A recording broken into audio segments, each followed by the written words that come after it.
What is divide and conquer? The divide and conquer strategy is a core concept in algorithms. It involves breaking a complex problem into smaller, more manageable subproblems. Each subproblem is solved individually, and their solutions are combined to solve the original problem.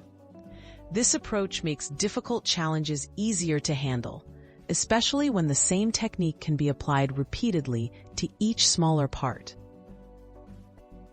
How divide and conquer works? Divide and conquer typically follows three main steps. First, the problem is divided into smaller pieces. Next, each piece is solved, often by applying the same algorithm recursively. Finally, the results from the subproblems are combined to produce the overall solution. This process helps improve efficiency and can dramatically reduce the time required to solve certain problems. Classic examples in algorithms. Some of the most famous algorithms use divide and conquer. Merge sort, for instance, splits lists in half, sorts each half, and then merges them. Quicksort divides an array around a pivot value and sorts the resulting subarrays. Binary search also follows this pattern by repeatedly dividing the search space until the target is found.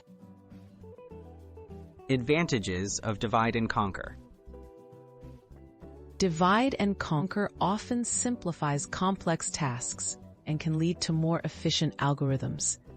It helps break large problems into parts that are easier to understand and solve. Additionally, the strategy is well suited for parallel processing, where multiple subproblems are solved at the same time, further speeding up computation. Where is divide and conquer used? Beyond classic sorting and searching, divide and conquer is used in a wide range of applications.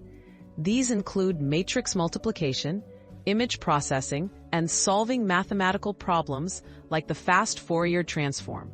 Its versatile approach to problem solving continues to shape advances in software engineering and computer science.